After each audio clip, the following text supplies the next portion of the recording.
dunia yang seperti yang kita kenal ya. Jadi ada dari ujung sebelah barat sampai dengan ujung sebelah timur Indonesia kan, di situ ada. Nah, sedangkan ini adalah kemudian highlight daripada dunia yang zaman dulu. Jadi kalau orang bilang dunia itu apa sih? Dunia itu ya ini. Jadi yang namanya dunia itu adalah daerah Timur Tengah. Yang lain belum ada. Timur Jauh itu belum kelihatan. Dan kalau teman-teman lihat, yang menarik di sini begini. Jadi untuk memahami tentang sejarah Turki itu adalah pertama-tama kita harus lihat bahwa dunia itu zaman dulu Allah bagi bukan timur dan barat, tapi Allah bagi utara dan selatan. Nah, utara dan selatan, dan Allah membagi utara dan selatan itu dengan deretan gunung. Nah, coba lihat nih, dari sini nih ada gunung tuh, ini kan gunung, lanjut sini gunung, sampai kemudian sampai Cina nanti juga gunung. Jadi dari timur sampai ke barat semuanya gunung semua.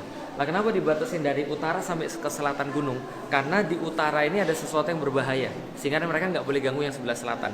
Nah, apa yang berbahaya? Ceritanya begini. Pas dulu Nabi Nuh itu kemudian setelah selesai banjir besar, berdasarkan dalil-dalil Israiliyat. Jadi dari Israiliyat itu diambil daripada Alkitab, diambil daripada kemudian dalil-dalil yang lain, kemudian diceritakan ulang. Kalau kita orang Muslim kan menganggap bahwa dalil Israiliyat ini, dalil-dalil yang bukan berasal dari Quran dan hadis ini, kita bisa terima, tapi kita juga tidak bisa percaya secara total. Tapi bisa dijadikan sebagai informasi. Contoh, apa saja informasinya?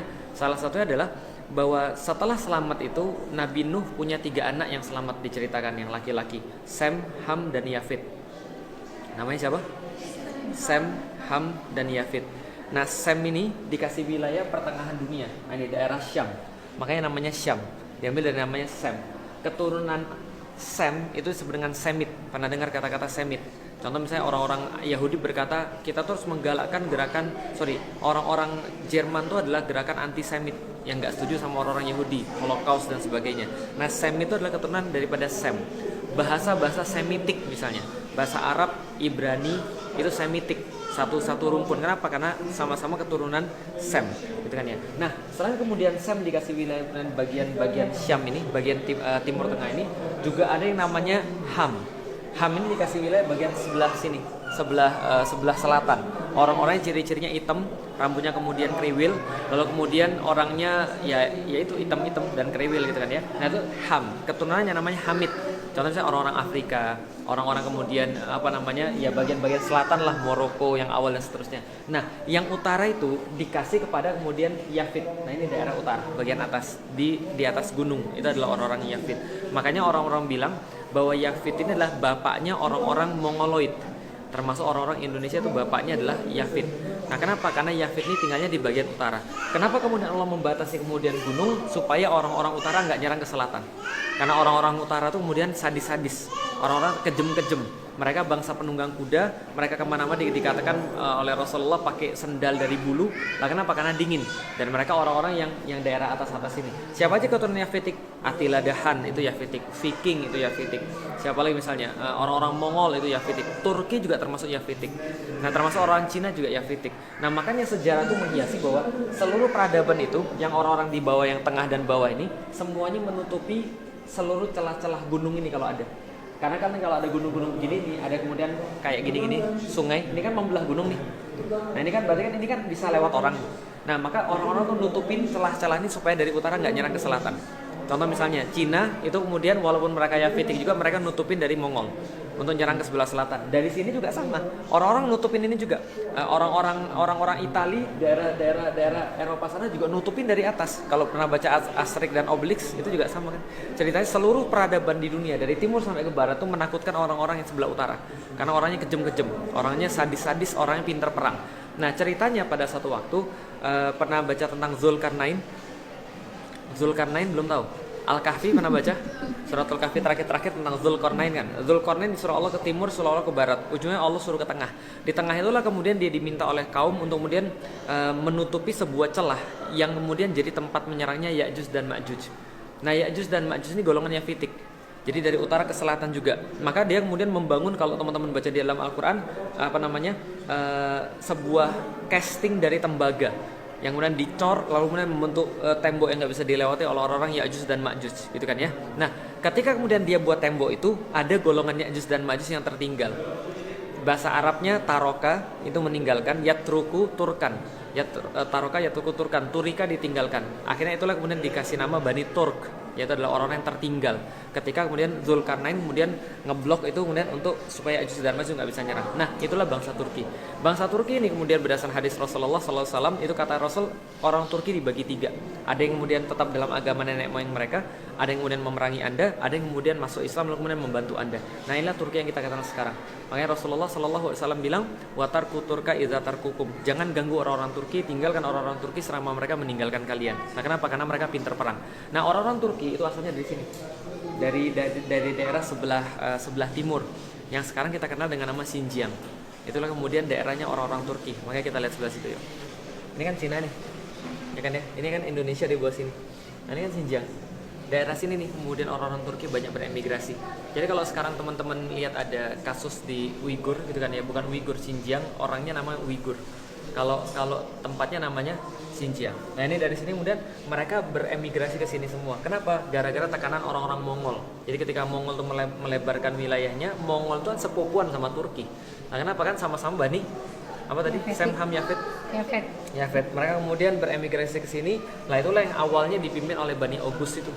Bani Oghuz kemudian sampai ke sini bersentuhan dengan Abbasiyah. Awalnya lebih awal lagi mereka bersentuhan dengan Khulafaur Rasyidin ketika zamannya Utsman bin Affan.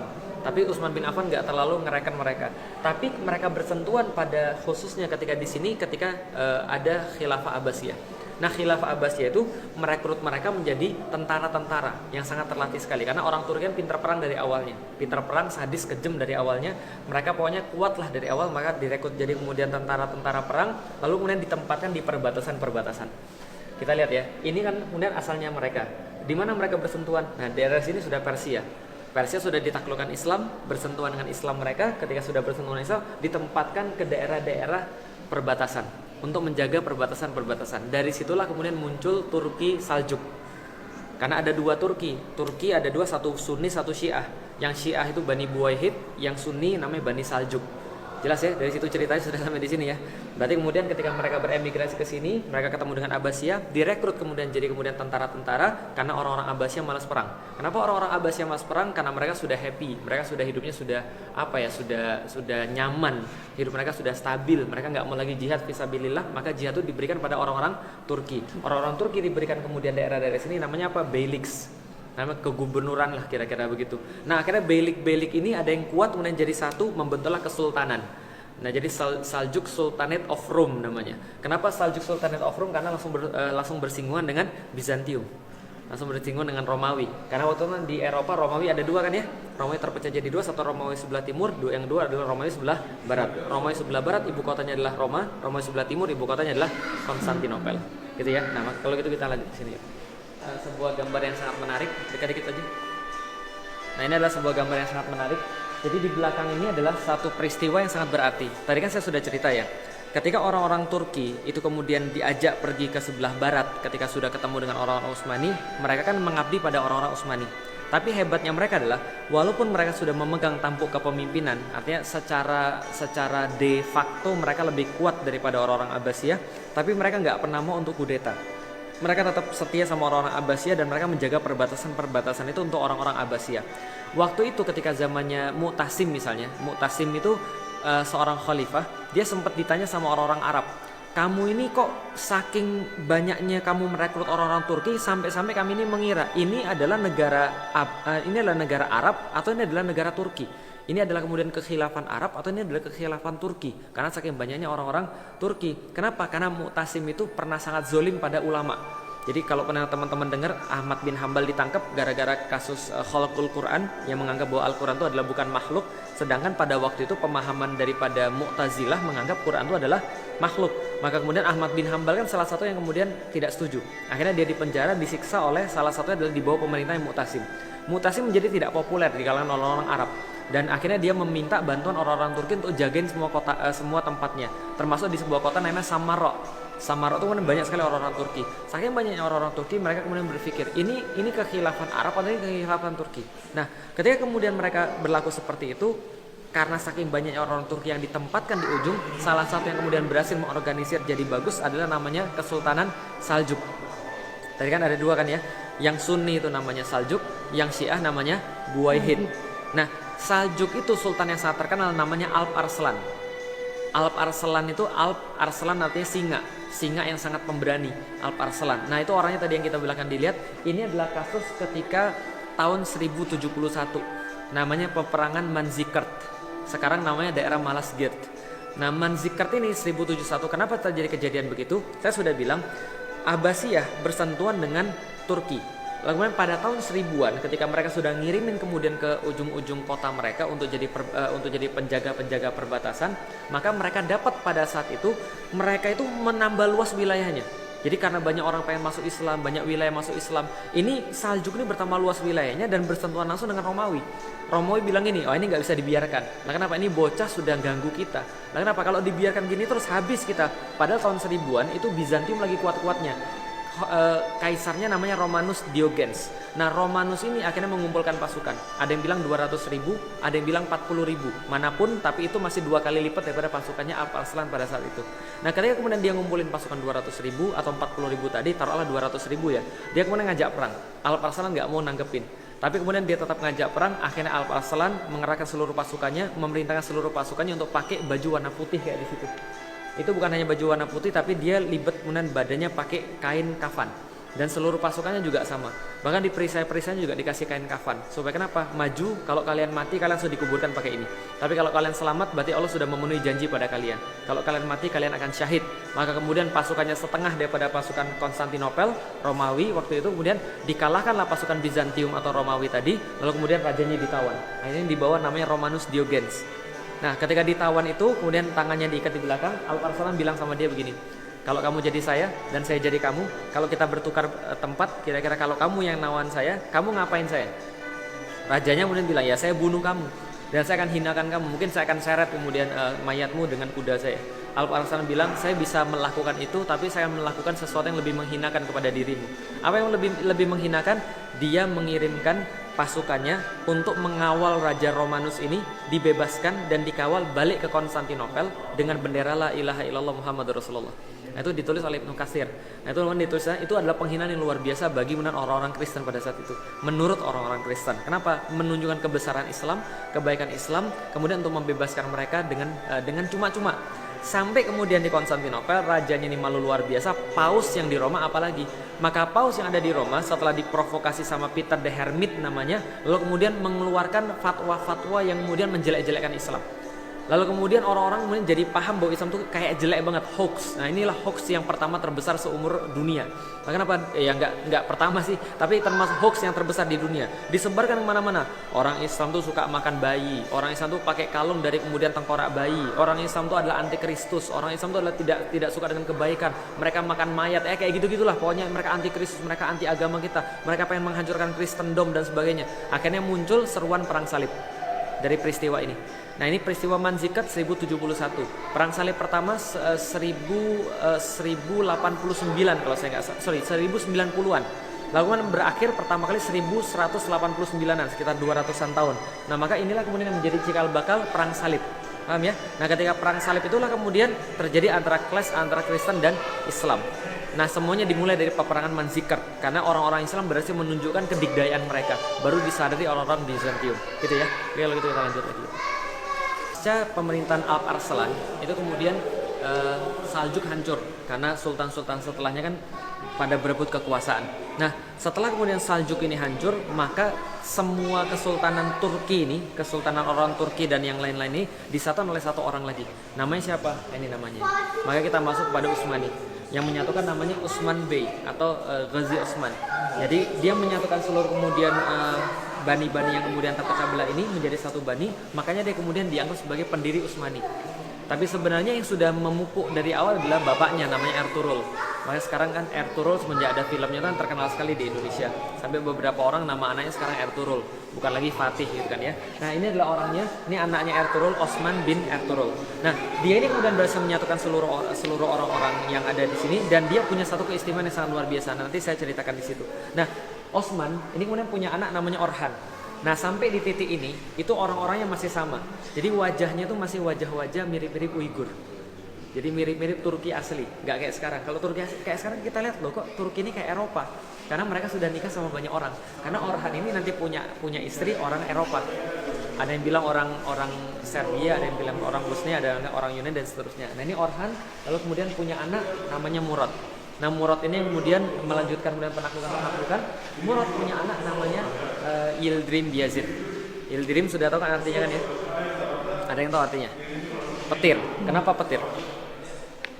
Kenapa namanya Yildirim Biyazid? Karena dia bolak-balik Asia Eropa untuk menaklukkan wilayah-wilayah di Asia Eropa. Dia balik menaklukkan Karaman, balik lagi menaklukkan sini, balik lagi menaklukkan. Jadi kemudian orang bilang dia petir karena gerakannya cepat sekali dalam jihad. Namanya Yildirim Biyazid.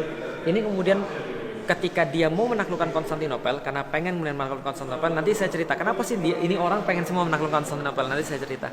Nah ketika Yildirim pengen menaklukkan Konstantinopel, dia bersentuhan dengan satu lagi kekuatan yang hebat yang baru muncul daripada Mongol. Salah satu keturunan daripada Genghis Khan itu masuk Islam. Akhirnya kemudian keturunannya ada namanya Timurlang.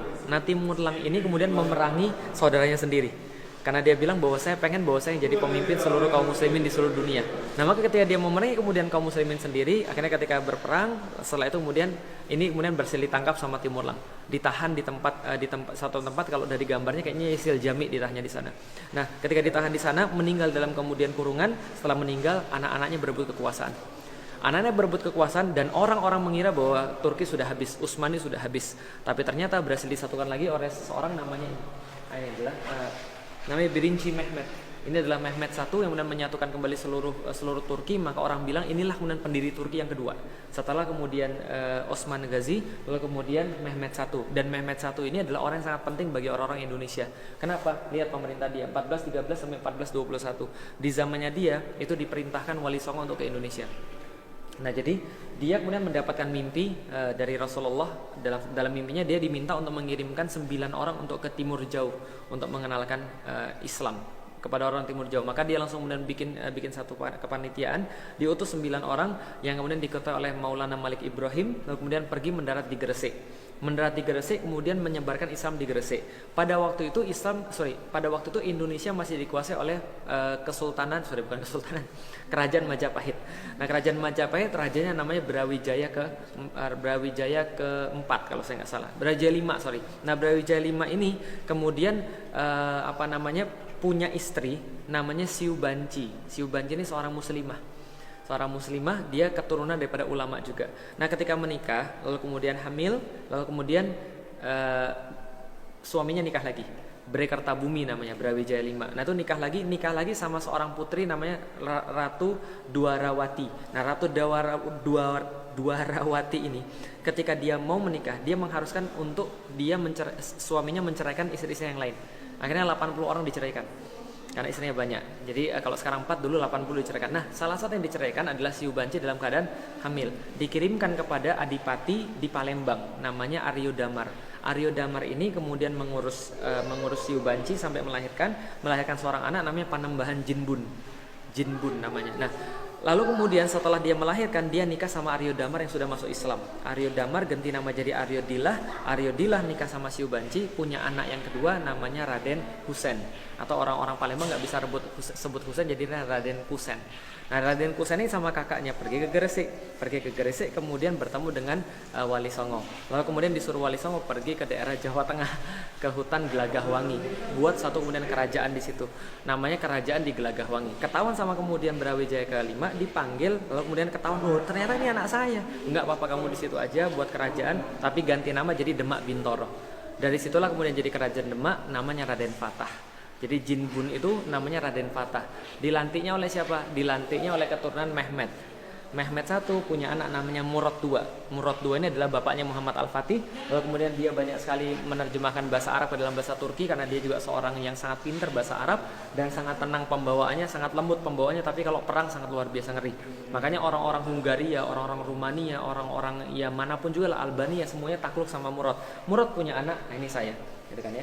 Namanya Muhammad Al-Fatih. Nah, saya kan namanya Muhammad Al-Fatih. Nah inilah kemudian pada tahun 1479 dia melantik Raden Fatah menjadi Sultan Demak. Jadi Indonesia punya banyak sekali kaitan dengan Utsmani. Jadi kalau di Indonesia sekarang bilang bahwa khilafah nggak ada, ya suruh belajar lagi sejarah. Nah kenapa? Kalau belajar sejarah kita nggak akan bisa menafikan bahwa dari situlah kemudian datang Islam. Kalau bilang Islam Nusantara, kita berhutang banyak pada khilafah. Nah kenapa? Karena khilafah itulah kemudian mengirimkan kemudian utusan-utusan ke Nusantara. Bisa dipahami ya? Nah kemudian ini Muhammad Al-Fatih yang nanti menaklukkan Konstantinopel. Kenapa sih kemudian 7 ini yang dipasang doang? Ya karena ini kan ruangan penaklukan Konstantinopel. Maka 1, 2, 3, 4, 5, 6, 7. Berarti takluknya pada keturunan ke 7. Oke kalau itu sini. Tapi lebih luas sih sebenarnya daripada ini. Kalau teman-teman lihat ini kira-kira kebayang apa? Dari tengah jadi. Nah, teman-teman nggak apa-apa sini boleh. Kalau lihat ini kebayang apa kira-kira? Kebayang apa nih? Ini bentuknya kayak apa nih? Lihat-lihat aja. Bentuknya kayak apa nih kira-kira? Nggak ada yang tahu. Kelihatan nggak ini bulan? Iya nggak sih? Lihat nih ada bulan. Bentuknya kayak bulan nggak? Bintangnya di mana? Lah, jadi gini ceritanya. Ini bukan ngayal, bukan ngarang, tapi mengayal sih. Karena dalam bahasa Turki hayal apa? Hayal artinya? Hayal artinya?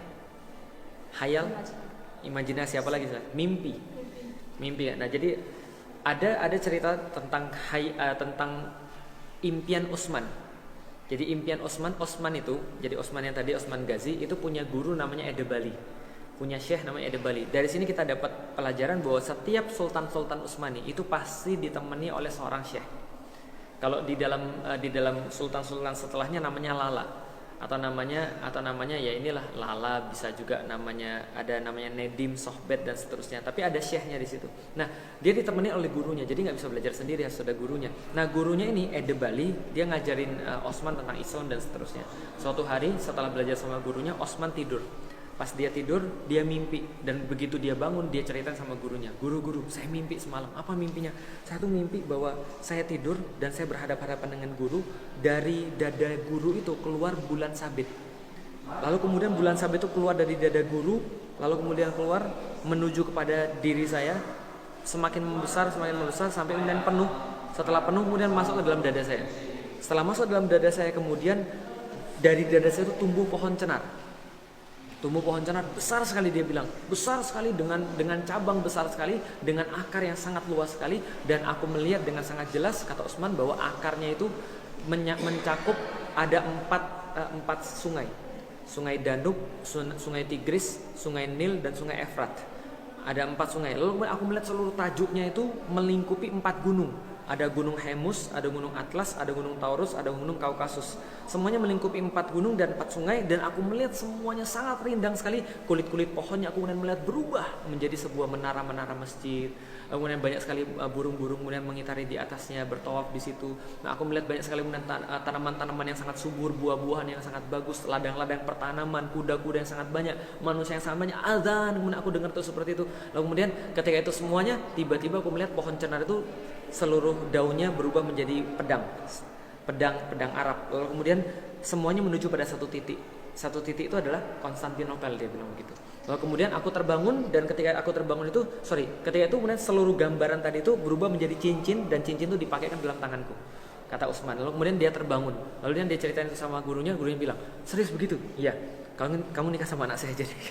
Akhirnya kemudian Edebali menikahkan Utsman pada anaknya namanya Malhun. Dari situlah kemudian muncul kemudian keturunan-keturunan yang lain.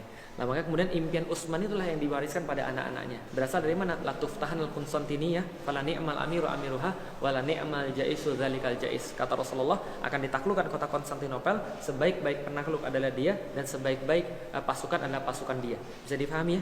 Artinya ini kemudian yang menjadi inspirasi bagi seluruh orang itu, makanya mereka semua mau menaklukkan Konstantinopel. Jadi ini ibarat sudah kayak apa ya? Sudah kayak tujuan turun temurun. Jadi dari buyut kepada cucunya, cucu kepada bapak pada anaknya, anak pada cucunya lagi, semuanya kemudian diwariskan. Kenapa? Karena mereka pengen agar ini adalah pencapaian terbesar dalam keluarga kita. Orang Turki bilang kizil elma, apel merah mereka. Jadi sesuatu yang sangat diinginkan oleh mereka adalah kota Konstantinopel. Maka mereka bikin bulan lalu bintang. Itu kemudian yang saya dapat dari kemudian apa yang kemudian saya baca. Walaupun orang-orang banyak bilang, oh bulan bintang artinya penyembahan terhadap pagan. Ya saya sih nggak terlalu banyak bahas itu sih. Tapi yang jelas ini kemudian impian Utsman, gitu ya. Kalau mau lihat di tengah tuh, adalah nasihat Ertuğrul kepada kemudian Osman. Jadi nasihat Ertuğrul kepada anaknya coba lihat baik-baik. Ini adalah ingat-ingat anakku bahwa kamu boleh kemudian melawan saya, tapi kamu jangan pernah melawan Syekh Edebali. Jangan pernah kamu menyakiti Syekh Edebali karena dia adalah kemudian sebuah cahaya yang tidak akan kemudian hilang atau cahaya yang sangat kuat. Dan kemudian keutamaan dia itu lebih banyak daripada saya. Kamu boleh melawan saya tapi kamu jangan melawan Syekh Edebali. Kenapa? Karena kalau kamu memberontak terhadap saya, paling saya akan merasa marah dan saya akan terluka. Tapi kalau kamu melawan Syekh Edebali, aku nggak akan pernah ngelihat kamu. Nah, kenapa? Aku nggak akan pernah nganggap kamu. Mata saya akan buta terhadap keberadaanmu. Kamu nggak akan saya anggap sebagai anak. Kenapa? Karena saya berbicara bukan atas Syekh Edebali tapi untuk kepentinganmu sendiri. Jadi gini, orang tuh ada dua, ada namanya ayah biologis, ada yang namanya ayah ideologis. Dan di sini kemudian Osman Ghazi mengatakan bahwa ayah ideologis itu tidak kalah pentingnya dengan ayah biologis. Bahkan kalau misalnya dilihat yang menentukan jalan itu siapa adalah ayah ideologisnya. Bahwa ayahnya ayahnya adalah yang ikut andil dalam melahirkan dia. Tapi ayahnya belum tentu bisa didik dia. Kalau andaikan antara gurunya sama ayahnya, harus pentingan gurunya. Itu kemudian pendidikannya orang-orang Utsmani, pendidikannya orang-orang Islam sebenarnya. Tapi kalau zaman sekarang kan nggak gitu.